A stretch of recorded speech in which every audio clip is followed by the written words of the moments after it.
Sorry. Oop. Uh-oh. I better plug this thing in, otherwise we're going to run out of batteries. There we go. I will begin with a word of prayer. Thank you.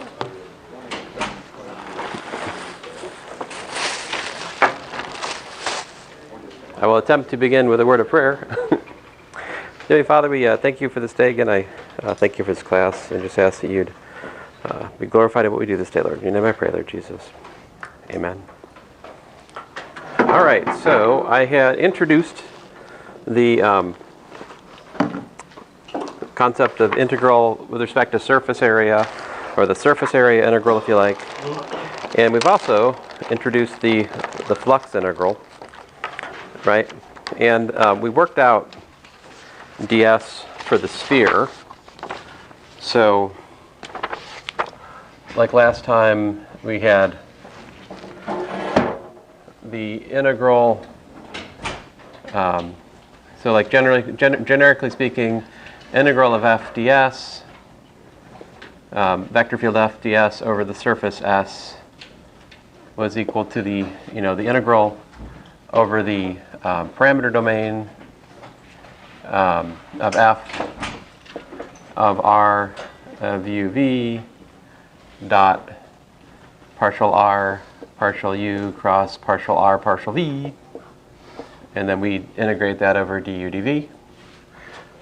And we'd figured out that for a sphere, right, we can use r of phi theta. That works out nice. And the parameterization there was r cosine theta, sine phi, r sine theta, sine phi, r cosine phi. That's the parameterization of the sphere. And of course we have 0, less than phi, less than pi, 0 less than or equal to theta, less than or equal to 2 pi if we want to go the full sphere. And we worked out that ds vector was actually, well, ds, the scalar ds, let's start with that, was r squared sine phi d phi d theta. And if we want to think about the vector area element, we found it was equal to ds vector, we could write as r squared sine phi rho hat times d phi d theta. That's a nice formula. But specifically, explicitly, that is r squared. And I do think it pays off to leave the sine phi out front. I mean, why not? But rho hat we know is cosine theta sine phi, sine theta sine phi, cosine phi. This we know. And then, of course, you got your d phi d theta. Now, this essentially is your roadmap for setting up flux integrals over the sphere. All right? So let me do one of those, which is a little bit more, well, all right. What do you guys want? Do you want the easy example first or the hard example first? I'll give you your choice. Choose your own adventure. Vote for hard. Vote for easy. Okay, easy it is. I'm still doing the hard example later, but we'll start with the easy one. The easy one happens to be the more beautiful one. So what we're going to do is we're going to look at the flux of a vector field. So, example 1. Look at f of x, y, z equal to x squared plus y squared plus z squared to the power n over 2 minus 1 times x, y, z. All right. Find flux of f through sphere SR. And of course, we're talking about the outward-oriented sphere, right? If I were to draw a picture of this thing, ds is like this, right? It points in the rho hat direction. Okay, so like the first order of business is to think about the fact here that f is actually equal to what? Well, f of,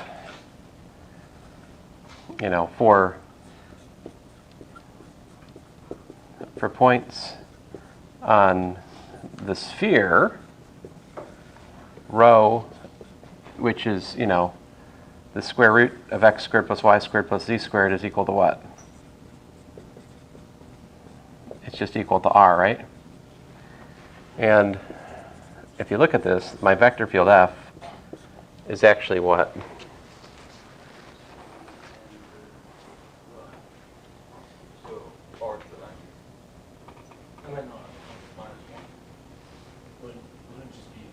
Okay, yeah, so this is what you say, that's rho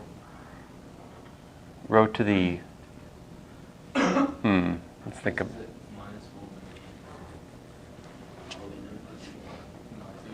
I guess we've got rho to the n, and that to the minus 1 would be like a rho squared down here, right? You could think of it that way. And then x, y, z, right, which is what? X, y, z, we talked about this last class, we can write as rho hat. However you want to look at it, if we simplify this vector field in terms of the spherical coordinate frame, we get actually rho to the power what?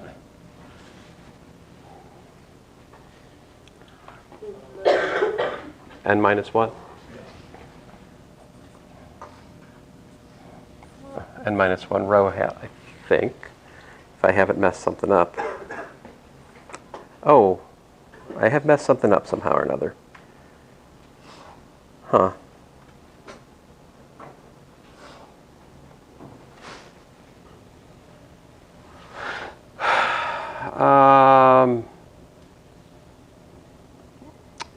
All right, I think I've got a typo here. I wanted this to be, what I wanted was, all right, I'm sorry guys. What I was aiming for here was not this. This is weird. All right, we need to fix this formula. What I wanted this example to be is rho to the n times n hat. I was looking for this to work out to, oh man. So I think I just found an error. I think I just found a typo in the notes. There is a typo here. So if I want that to be magnitude rho to the power n, like I've got the wrong coefficient there, right? I want this to work out to actually rho to the n rho hat. That was my intention. So I think in order to do that, maybe I should just write this a little bit less. Let me write this a little bit differently just so I don't get confused. Square root of that, that's my rho, right? To the power what? I know that x, y, z is what? This, remember, is rho hat, right? So yeah, I put n minus 1 here. That will give me what I want. Thank you. So I should have had n minus 1 divided by 2. The 2 should have divided both the n and the 1.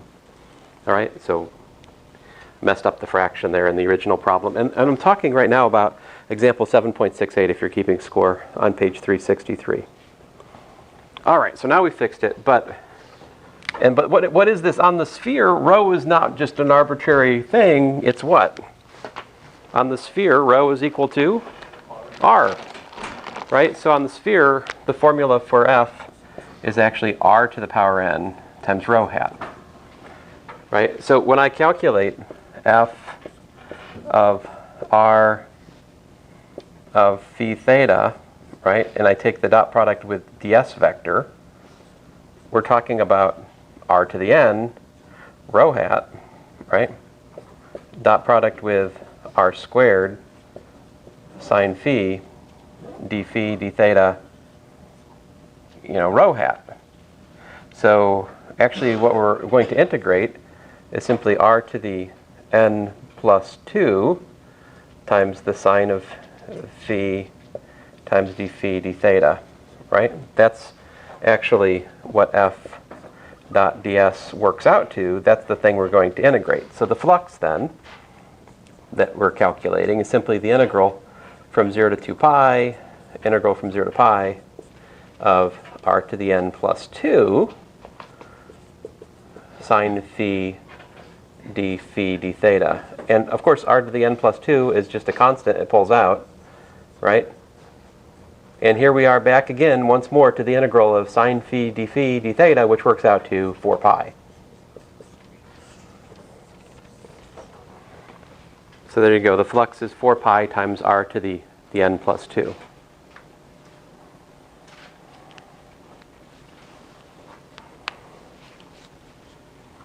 Notice that like all of the heavy lifting here is hidden inside our use of the spherical frame. You would not find this in the calculus textbook. This is just from me to you. I was raised by physicists. This is where I learned these things. Right? Yes. Academically speaking. My parents were actually doctors, but yeah.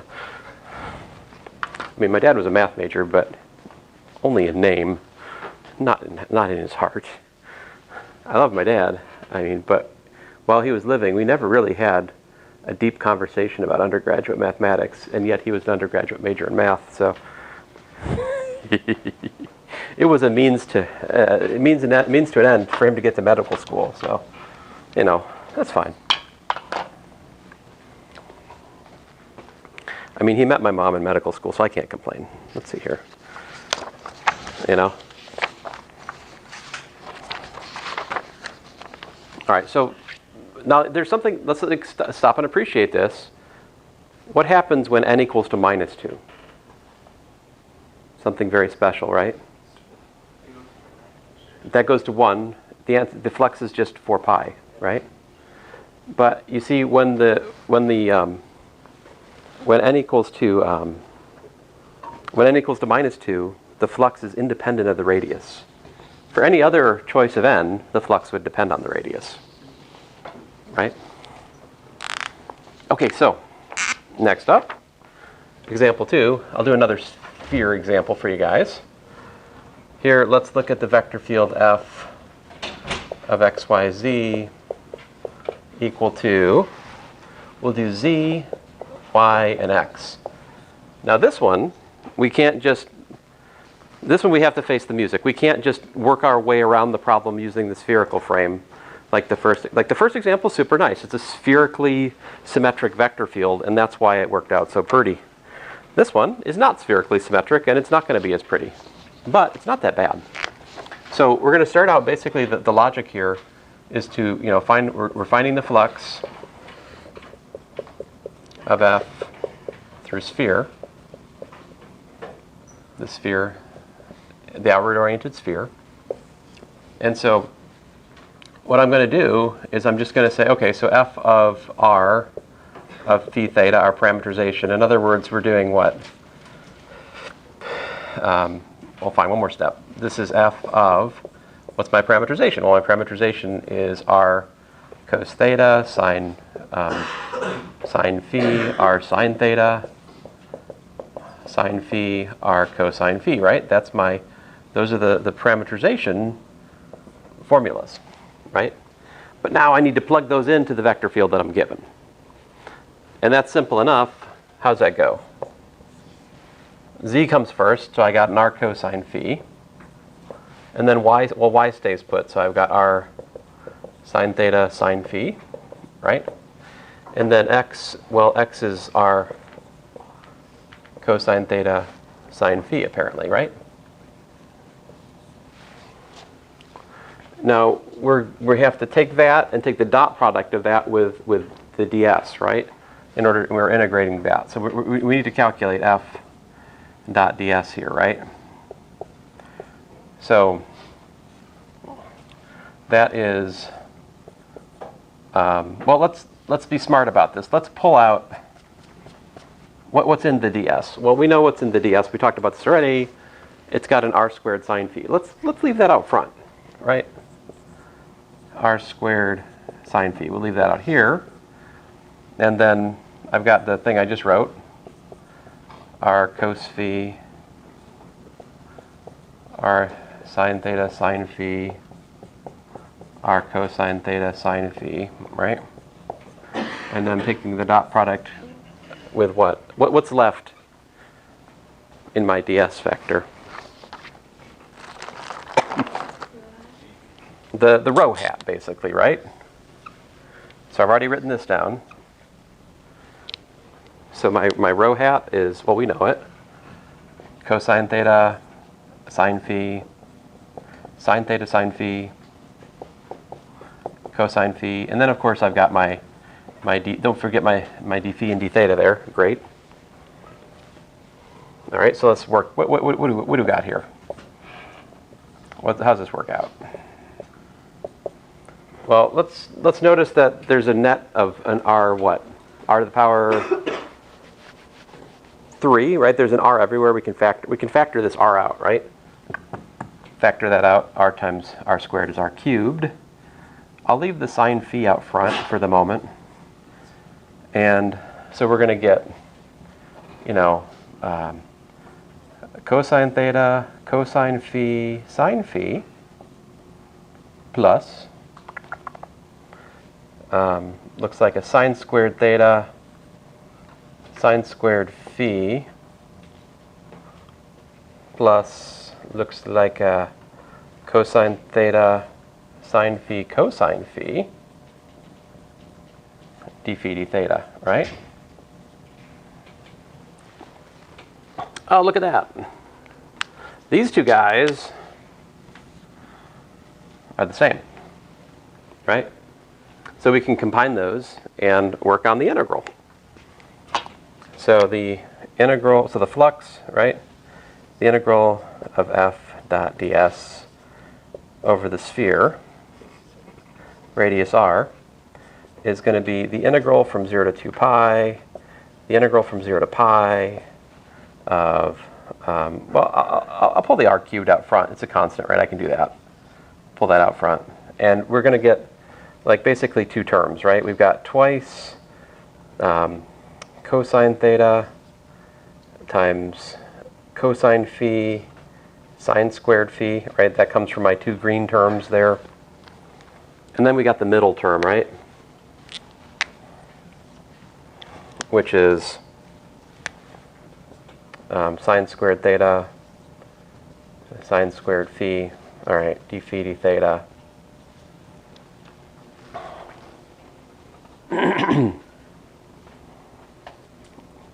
So let me write this out here.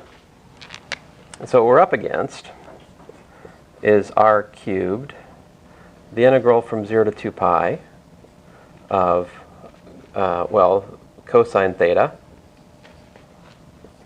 times the integral from 0 to pi of 2 cosine phi sine squared phi d phi. All right.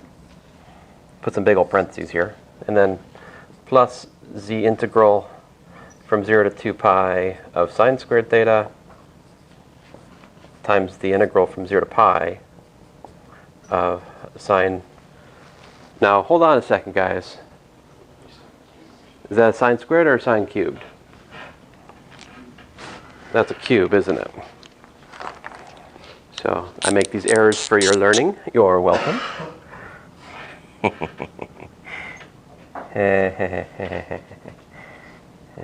Sine cubed, yes.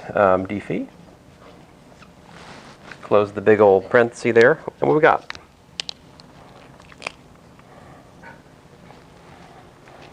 First of all, don't wait. Yes, sir. How in the first term of the blue integral is it sine squared?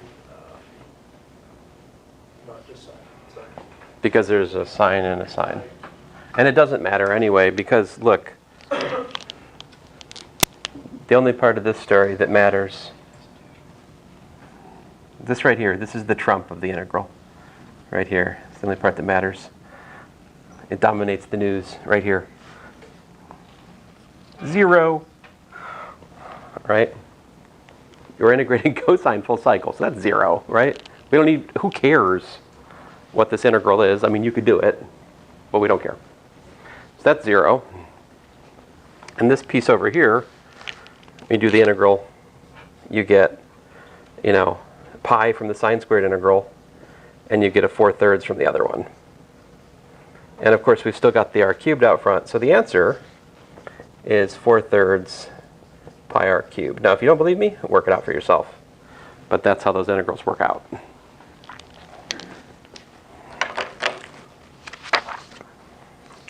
All right. So, great. This is how we can do integrals over spheres. But there's more to life than spheres, right? There's also cylinders. That's how those go. But before I go on, any questions? Yeah. The flux in this field relates the volume of the surface into, the integral of this, the flux integral of this vector field through SR relates its volume to its surface. Yes. So does that mean that there's a similar vector field that you can use to evaluate the volume of any surface? Yeah. If you calculate the flux of the vector field, like x over 3, comma y over 3, comma z over 3, it'll give you the volume. That is true. So that I can answer. And that's, I mean, all right, fine.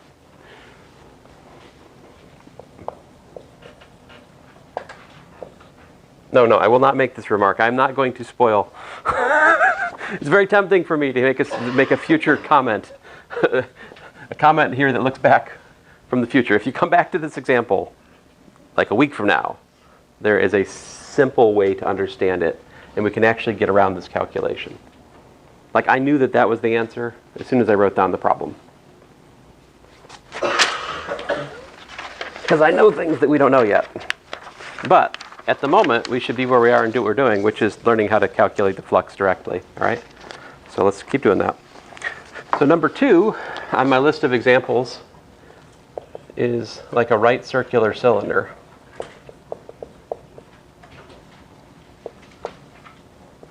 And I'm just talking about like this side, if you will. So like radius r. So this one here, we can use, the parameterization. I would suggest using, theta and z. And the parameterization here would be like r cosine theta, r sine theta, and, well, z. So this is a nice parameterization of a right circular cylinder. Suppose it has,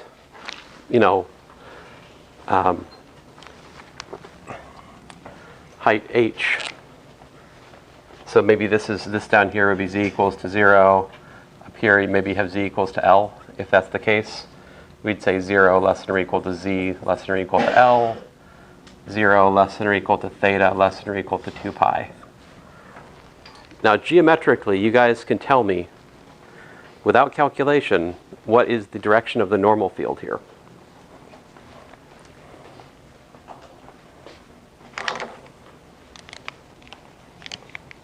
Like if I plot, this is, the ds, right? It's like this.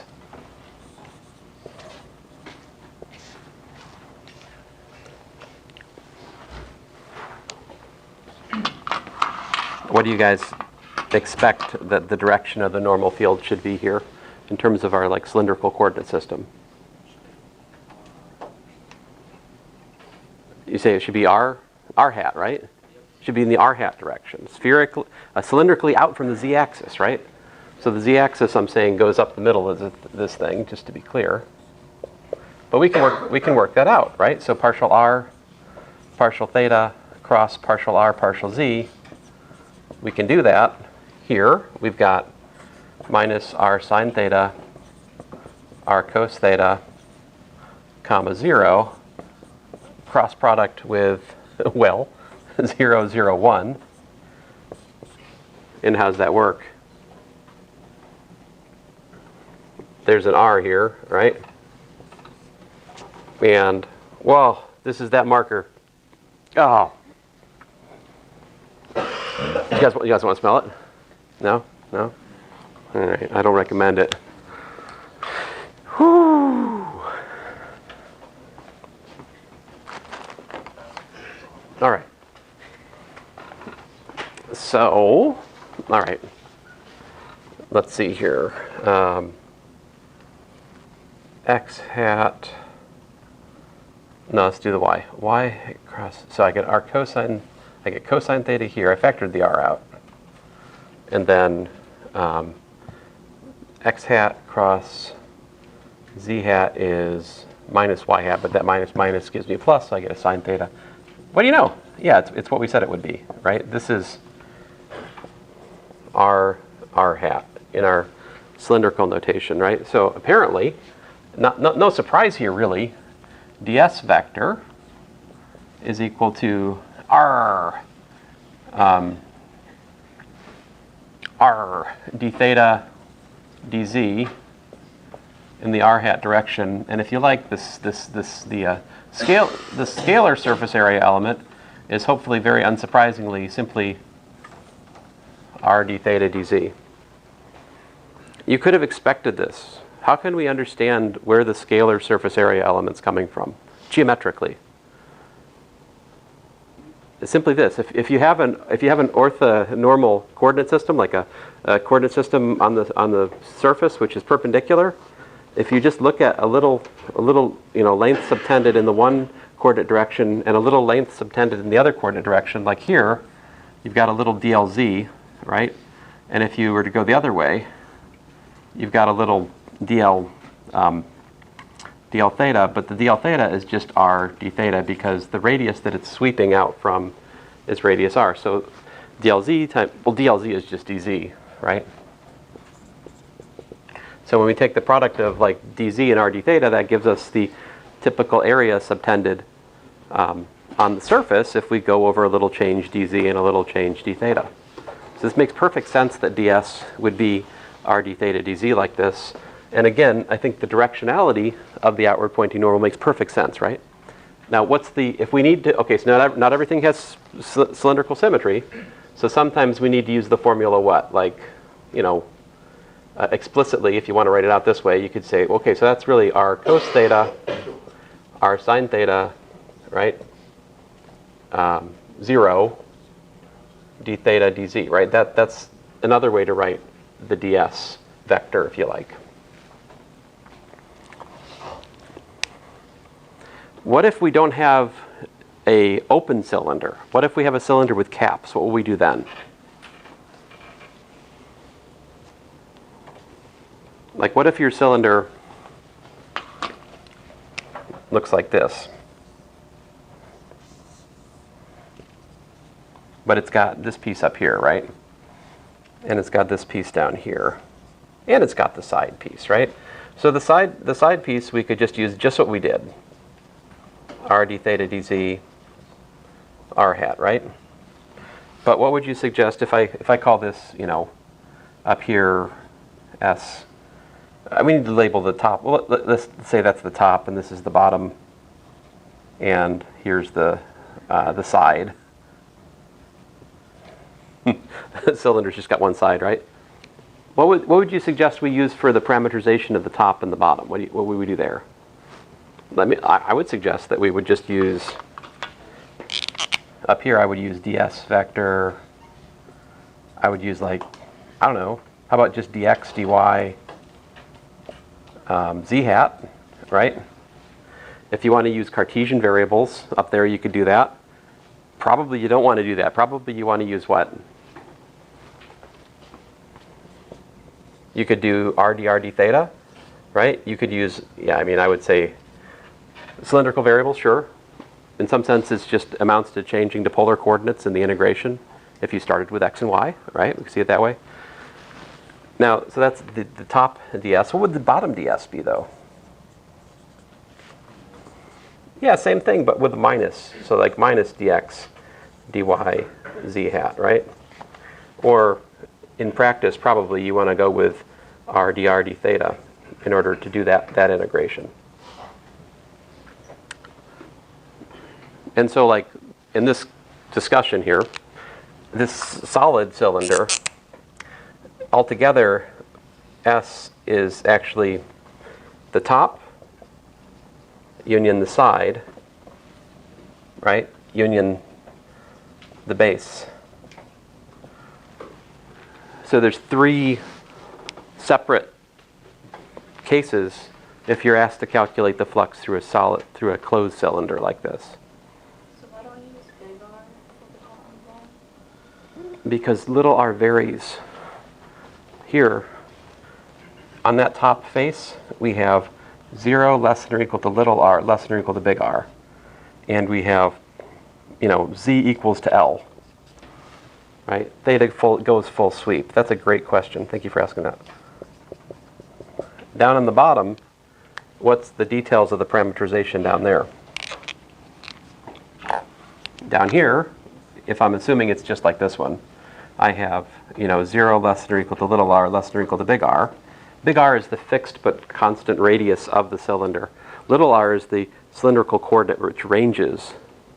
Now it's fixed, it's frozen on the side of the cylinder at big R. But on the caps, it ranges from 0 to big R. Your question? Yeah, would the top and bottom necessarily cancel each other out? No, they don't have to. It would depend on the detail. Remember,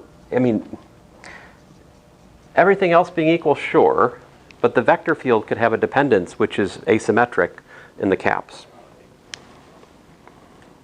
Because we're not just calculating ds, we're calculating f dot ds, right? So if your vector field f was different on the top and the bottom, they don't have to necessarily cancel. Now there's an example in the notes where they do cancel.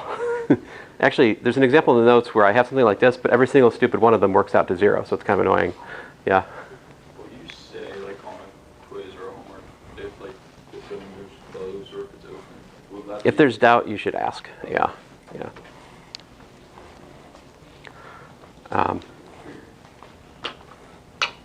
Okay, so that's the cylinder. Now, what else do we care about besides we got spheres, we got cylinders. How about you guys like ice cream?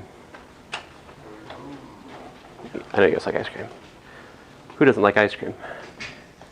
So we also have cones, right? So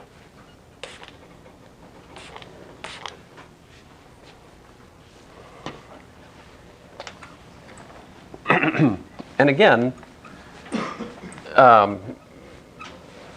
so these, well, the sphere is kind of special, right? Like freezing out the spherical radius gives us a closed surface, right?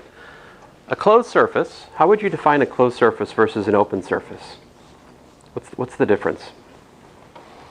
Like, okay, so like here, the top, I don't know, what example? I'm example 2. Maybe this, in some sense, this is example 3, right? Whereas this down here is example 4, right? What's the difference between example 3 and example 4? Example 4 is actually a closed surface, whereas with example 3, that was an open surface. The difference between an open surface and a closed surface is an open surface has an edge. Or the edge is at infinity. So like I would think of a plane as an open surface. All right, it doesn't.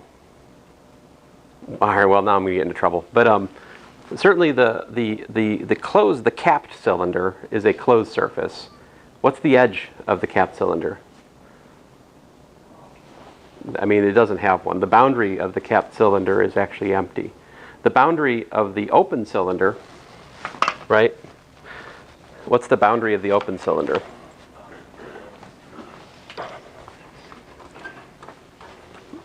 Yeah, so the boundary of the open cylinder, so let me shade in the open cylinder is here, right? Right?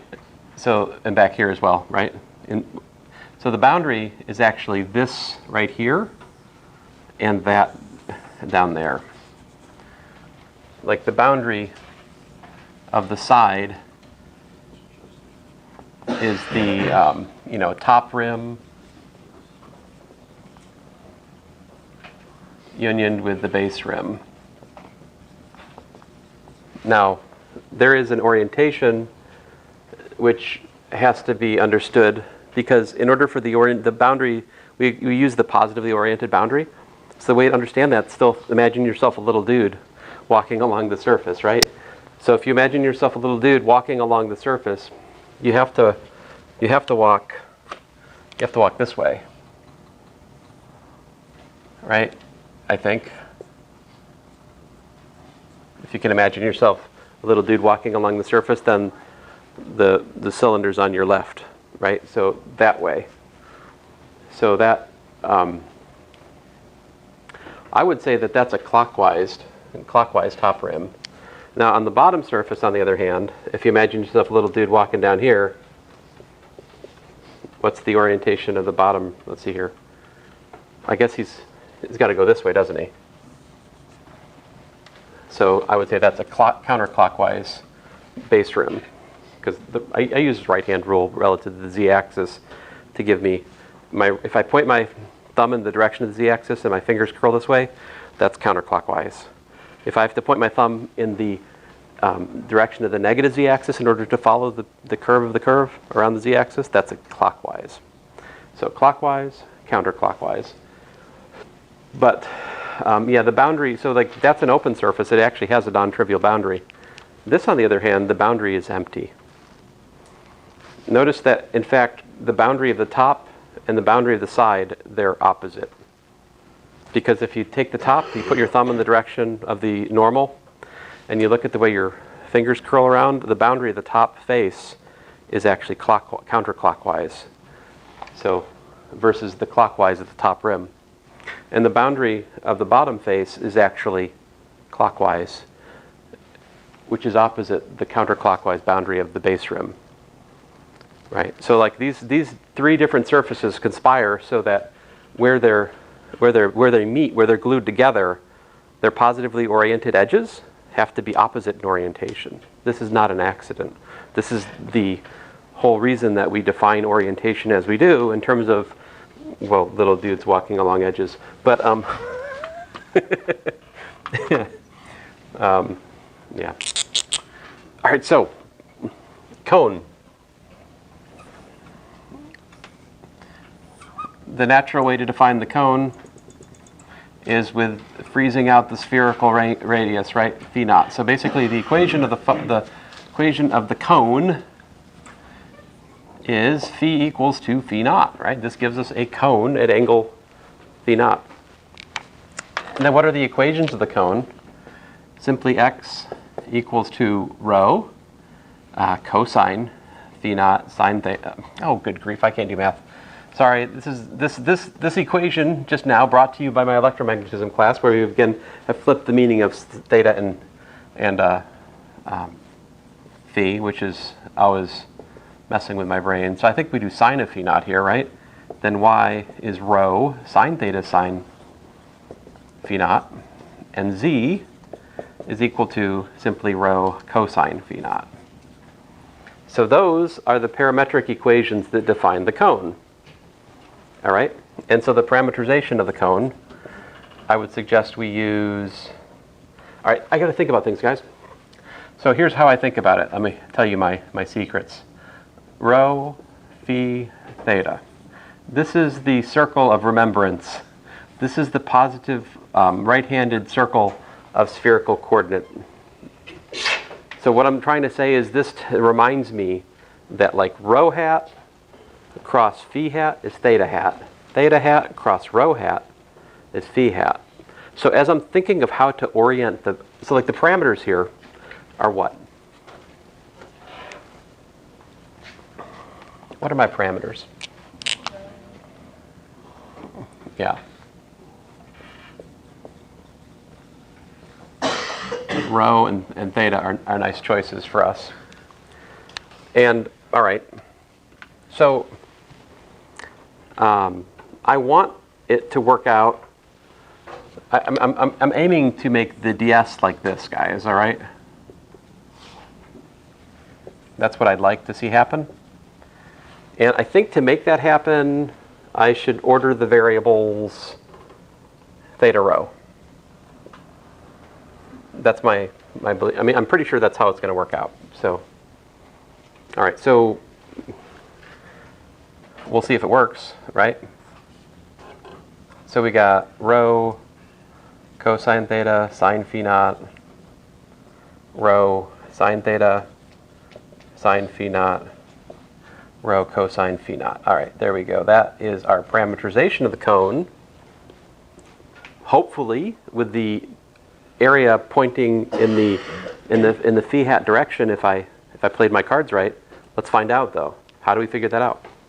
We have to calculate the normal, right? How do we calculate the normal?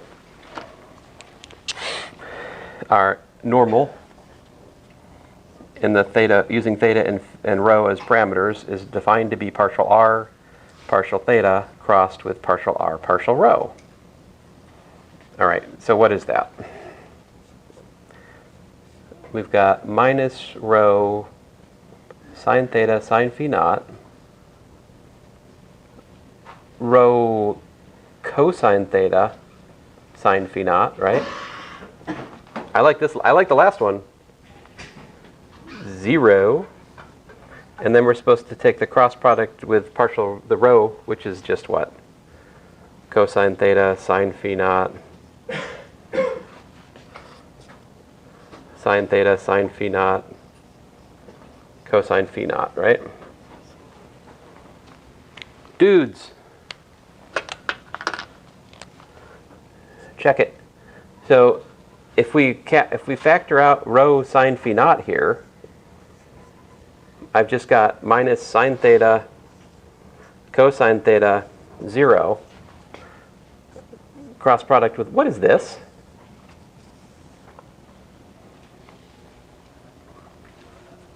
Rho hat. Very good. So I literally have rho sine phi naught of theta hat cross rho hat, which incidentally we happen to know is phi hat. Hooray! So we chose poorly. We chose wisely. Poorly. Listen to me, snatching defeat from the jaws of victory. So what do we got? Let us. Snatching defeat from the jaws. That's right. That's what I did. Let's see here. So let's not do that. So what we got. Let us write it down for future reference. By the way, we are building a list of results that we can use in future examples. If you have a problem that is a sphere or a cone or a cylinder, you do not have to reinvent the wheel. You can use what we're deriving right now to do your problems. All right? Unless I say otherwise, unless I say words like, please explicitly derive the normal vector field from the parameterization. You know, if I don't say things like that, you are allowed to use our results to do calculations.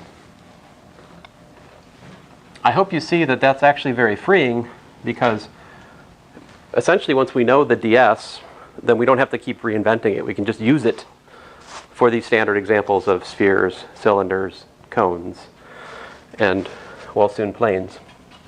So, all right, we have now derived that the ds vector is in fact rho sine phi naught, and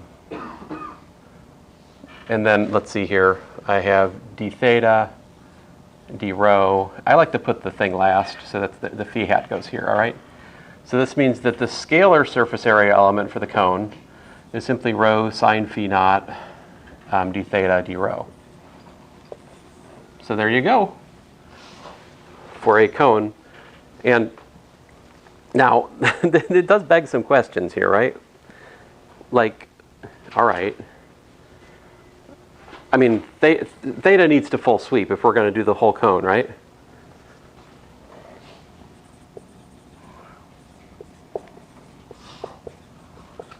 And rho goes where the problem dictates, right? I mean, I don't...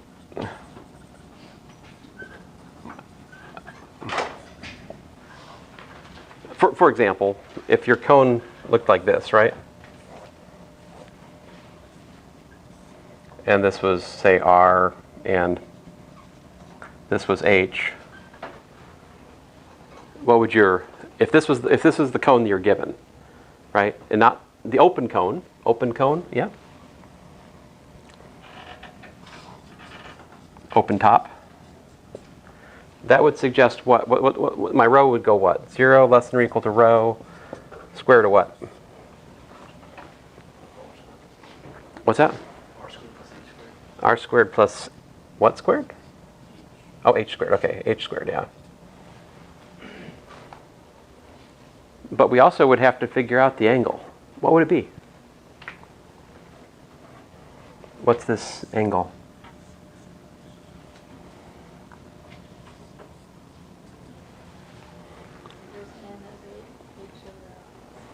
Yeah, inverse tangent of what? Yeah, r over h, right? Yeah. So that would be how we would have to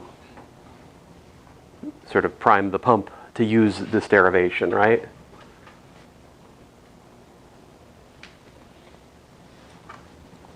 So that's a cone. If we close the cone, if we put a cap on it, right? If we cap the cone, then it'd be much like example 4. We just added another, a cap here, and we'd have to put the ds in the z hat direction, just like we did for the top of the cylinder. So my next example is a plane containing vectors a and b. So this was, what was this? This is example 5, I guess, for today. Example 6. So I'm talking about, we've got a plane,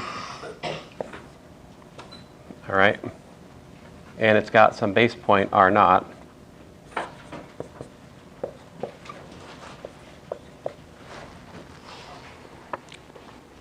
And I'm saying it contains the vectors a and b.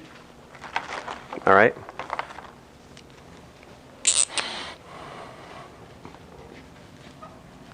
So we've got, a is up here like this, maybe b looks like this, whatever. They're tangent, a and b lie tangent.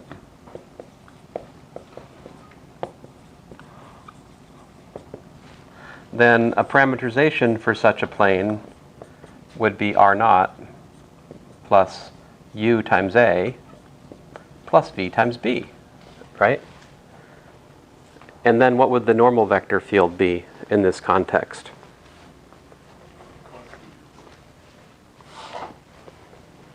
What's that? A cross b, but why? Because you're using the start of the course, aren't you? But is that consistent with our current thing? So like if we calculate the normal vector field uv, right? We do partial r, partial u, cross partial r, partial v. What's that give us? Partial r, partial u here.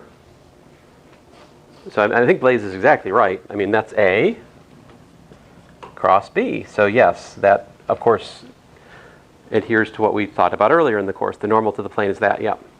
According to your picture, is that correct to say it's a downward normal? Oh, I don't know. A cross, yeah.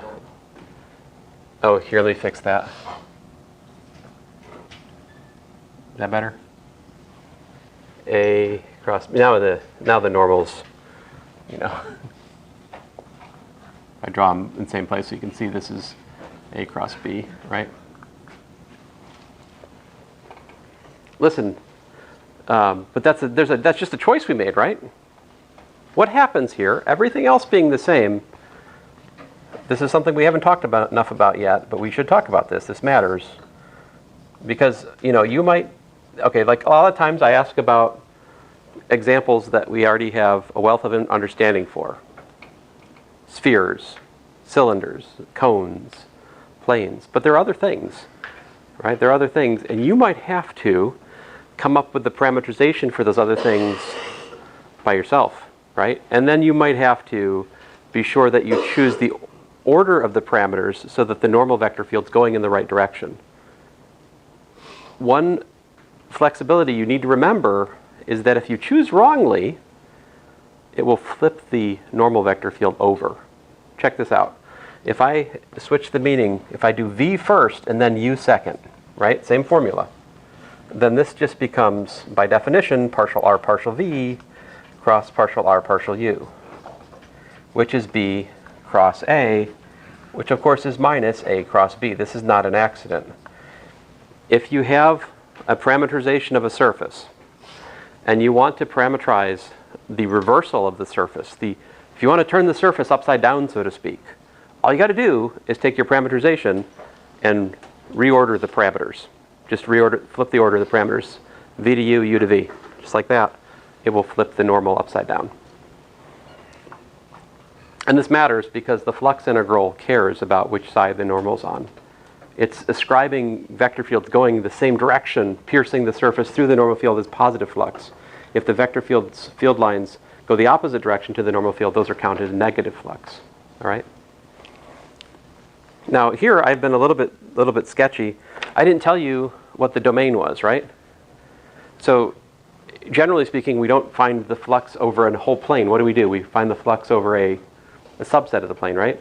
So the particular details of the problem would warrant a restriction of u and v as appropriate to calculate the flux just through that portion of the plane, all right?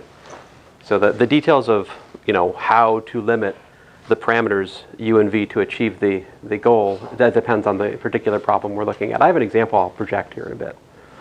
So,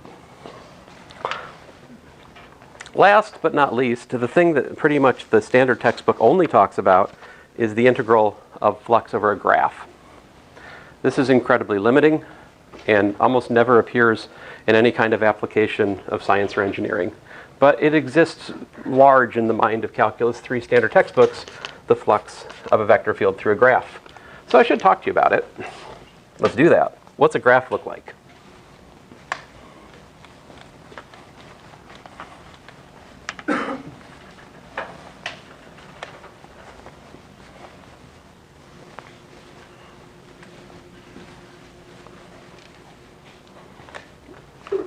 Well, so we're talking about a graph. Like mathematically, a graph is more general than what we usually think about in here. Like it's really whenever you write one Cartesian variable as a function of the two remaining ones. But for us, for the most part in here, when we think about a graph, we're thinking about z as a function of x and y, right? The solution set of that forms a graph. So like generically speaking, something kind of sort of like this, right? Typical point here has z equals to f of x comma y, right?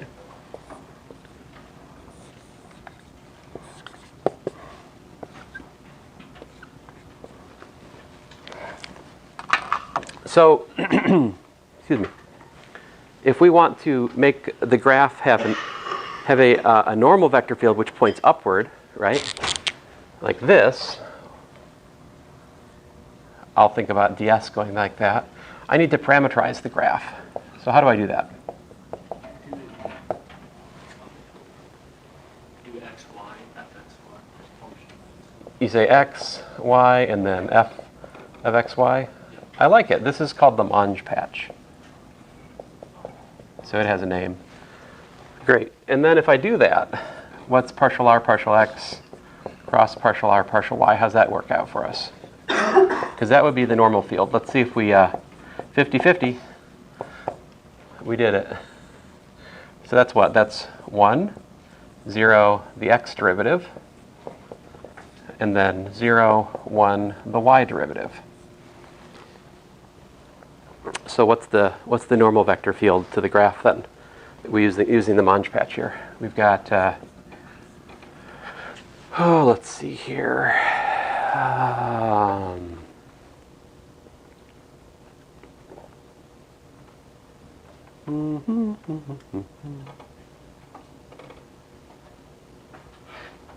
Let's see. Z cross y hat. What's that? Z hat cross y hat is what? Minus x hat, isn't it? So I've got a minus fx here. And, well, if that's minus, the other one's got to be minus. And then 1, yeah. Good news. We've ordered the parameters correctly in order to get an upward pointing normal field, right? The z component is undeniably positive, right? So my picture is more or less on point. All right, so here we go. This means that ds vector we can use is simply minus fx minus fy comma 1 dx dy. So there's your surface area element for a graph. What does the scalar surface area element look like? If you want to calculate the surface area of a graph, what do you have to integrate? You have to integrate the square root of fx squared plus fy squared plus 1. You got to integrate that over dx dy. That would give you the scalar surface area. Right? What's the formula look like for an arbitrary vector field? So like if we calculate f dot ds, how does that work out here over a graph? Let's call this graph Bob. So the flux over Bob, and we're going to let f be our PQR. That looks like the integral over the domain, so the Bob shadow. So the integral over Bob shadow in xy plane, right? And we've got, I'm going to just work it out. I got like minus p partial f partial x minus q partial f partial y plus r dx dy. That integral gives you the flux of the vector field through the graph. And you can see why when Calculus 3 students look at this formula, they have no earthly idea what it means, because it's very unnatural. It completely hides any kind of geometric insight to what this is that we're doing. This, on the other hand, is better. But anyway, that's actually how we calculate the flux for a graph. But of course, you have to understand that means that we're going to, plug in the, parameterizations for the graph there. All right, so enough of this setup. Let's look at some examples.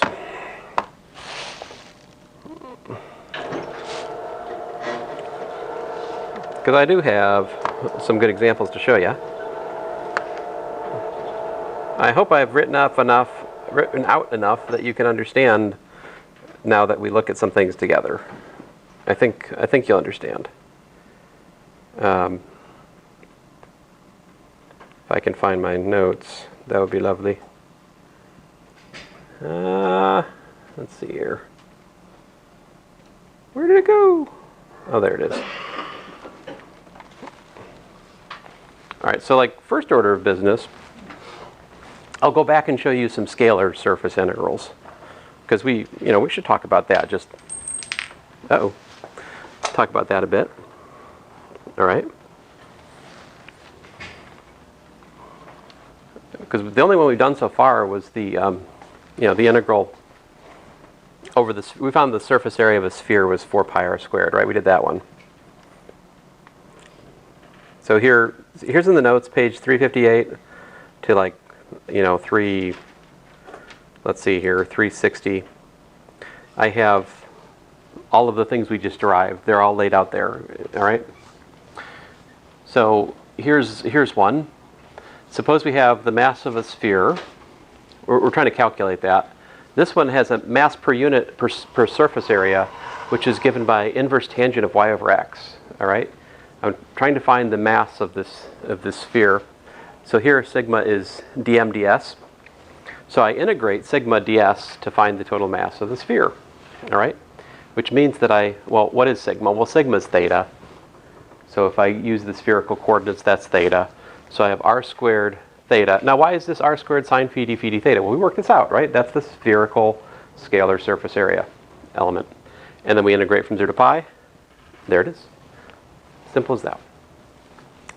Now this one, we have talked about averaging over curves, over volumes, over areas. Now we can average over surfaces. What would the average of a function over a surface be defined?